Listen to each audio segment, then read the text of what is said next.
Hi again, and welcome to Chapter 3, Language Learning Context. This is part 2 of our lesson. Last week we discussed naturalistic learning context, and today we will be talking about instructed or instructional learning contexts. Before we begin, please keep in mind these terms. Minority language is the language spoken by a small group in a certain country that has another language that is dominantly spoken. In contrast, we have the majority language, which is the dominantly spoken language in the country.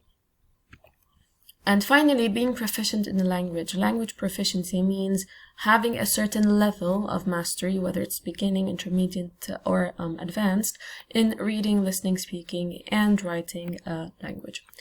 Before you go on with this video, please have the book next to you in order to read the case studies I will be indicating, and then moving on with the lesson.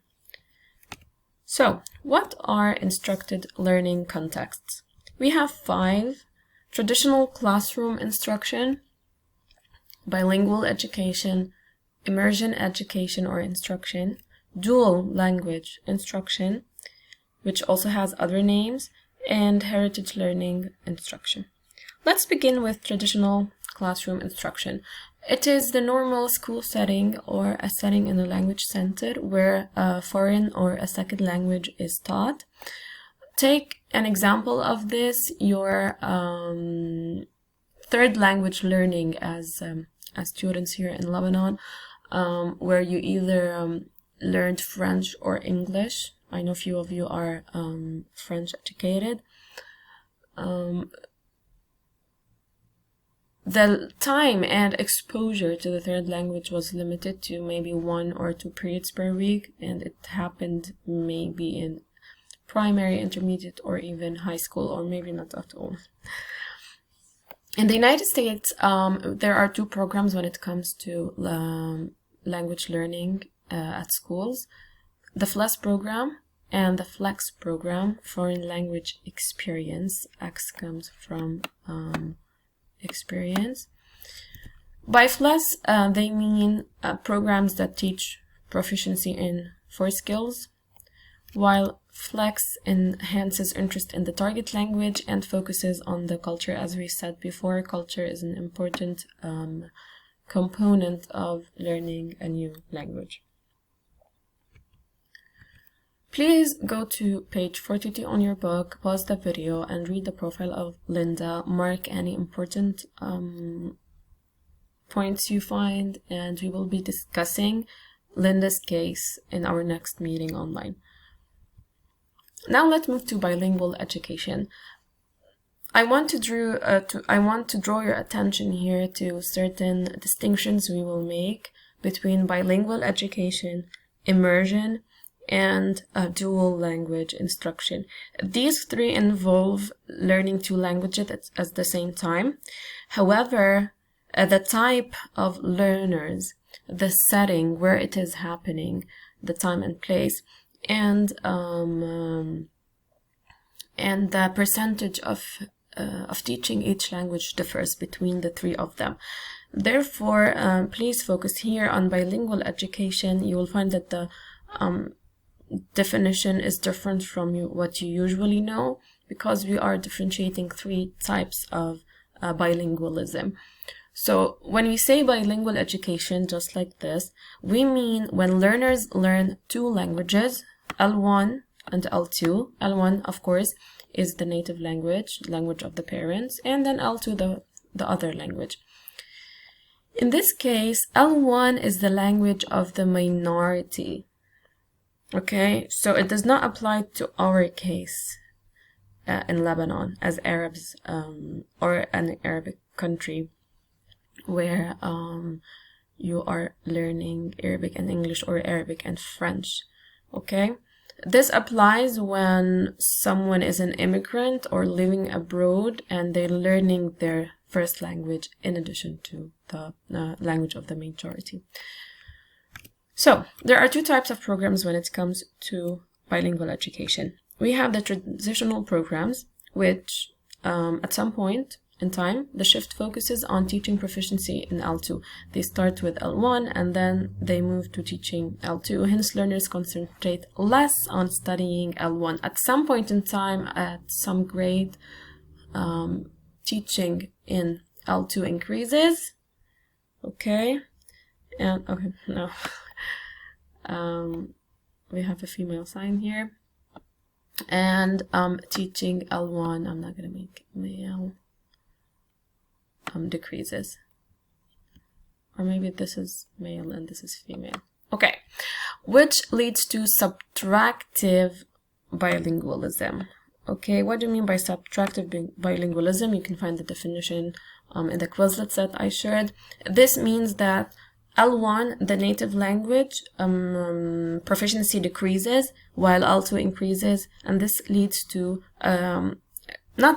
we can't say a loss of L1, but a decrease or weakness in L1. On the other hand, there are developmental programs. What happens here is that proficiency in both L1 plus L2 are maintained throughout school years, and studies have shown that it leads to superior results in L2, okay, in comparison to those of transitional programs.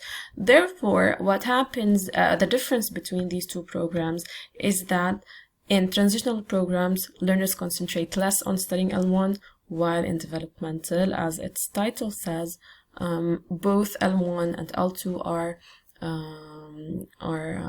taught in parallel, and level of proficiency is equal in both.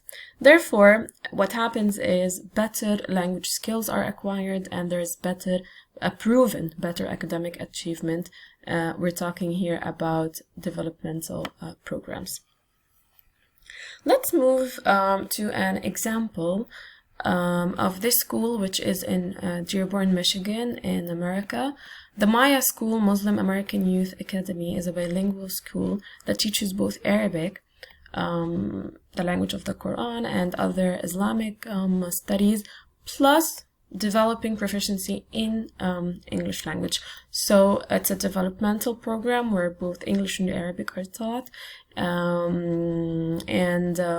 There is a video of Maya School at the end of this lesson, which you could watch if you are interested in knowing more about this topic. Let's move to there's another example here. Maya School is a private school. However, this Hamadi, that's Hamadi Educational Services, are public schools. Tuition is free, and also in Dearborn, Michigan. And they are also bilingual, teaching Arabic and English. Notice here that English is a second language. And they also teach French and other languages. Now we will move to Immersion. Not yet. I'm excited about Immersion because I love it. Please go to your book and read the profile of Alberto on page 44. Also mark important points. Okay, Immersion instruction. Focus with me here. Speakers of L1. And L1 here is the majority language, not the minority language, okay? Learn L2, the foreign language. I can't say a minority language because L2 speakers don't live in the country.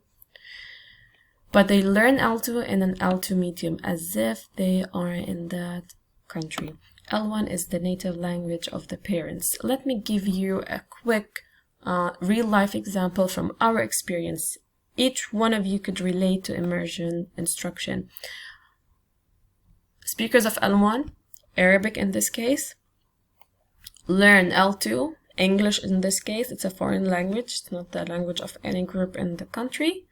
In an L2 medium, that is everything. The school setting, the school system is based on English teaching. Let's go more into this. The distinguishing feature of Immersion instruction is that school subjects, and this is where you can relate, such as history, math, and science, are taught in the target language, that is L2, and in our case in Lebanon, it is English or French, of course. Whenever I say English, I mean French as well if you are French educated. What are the types of Immersion instruction? They could be early, starting from KGs. And you know, we have many private, especially private schools who do this. Or late, usually in grade 4, the other language starts being taught.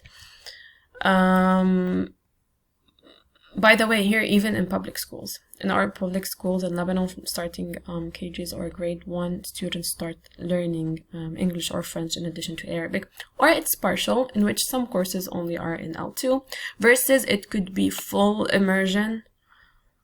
L1 is totally not taught. But what are the outcomes? What are the benefits of such programs?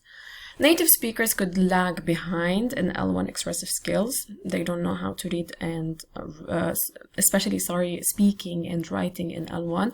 This is why we noticed that we have certain Arabs who went to foreign school systems, and then they tend to speak in English or French more than in Arabic. Like, you hear them talking and then they're inserting English words more than Arabic words. And this is not because they want to show off, it's because they were in an immersion program. Another thing is that they reach advanced. Some cases, native-like proficiency when it comes to L2.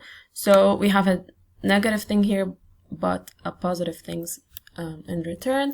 And there are some cases when it's partial or late, limited opportunities to use L2 outside the classroom, and this is what you know from your own experience, where sometimes you feel unable to use English or French in your setting. If your friends or family do not talk the second language, you do not get to practice it. Therefore, keep this in mind. At least 50% of instruction, whether it's partial, early or late, of instruction must be in L2 for the program to be immersive. And this is why in Lebanon we could call our programs as immersive programs. Please look at the following example from a school in Washington, D.C. Yuying is an immersive school, and in the early learners program, learners, even if they're not Chinese, I mean, most students who go to that program are not Chinese. They are fully immersed in Chinese all day for 5 days per week. Please go to page 46 on the book and read the profile of Jamei and her experience in an immersive program. Now let's move to dual language instruction. Notice here that dual language is about 2 major groups in a community. It's a program where 2 target languages are taught at the same time.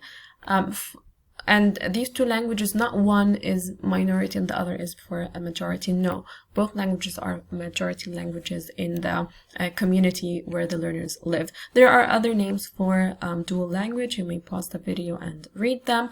Notice that they are a kind of immersion and a kind of bilingual education, but 2-way. Now, what happens is that language instruction varies between 2 languages. They happen at the same time in parallel, 50% in each language. The teachers are bilingual and proficient in both languages, and it aims to appreciate both languages and cultures. Possible outcomes. Dual learners achieve higher academic results, more proficient in both languages at the same time, greater self-esteem and greater appreciation and attitudes about other cultures. Many values are appreciated because of this. What we call the phenomena here is additive bilingualism, unlike subtractive bilingualism, which we discussed before. These are examples of a school in California. Because in California there are a lot of large communities of Spanish-speaking families that come from Latin America. There are a lot of schools that teach dual language programs. Please watch the video. There's no case study in the book, so watch the video. It's also mentioned at the end. Finally, let's move to heritage language instruction. It's simply learning your first native language, and usually it happens because someone has partial mastery of their L1, the language of their parents, and some issues related to identity, self-concept, and motivation affect learning that language, and it usually happens outside school, like in a center or in the family. Read the case study of Walid, page 51, and for extra practice, please watch the videos, do the assignment and the Quizlet set.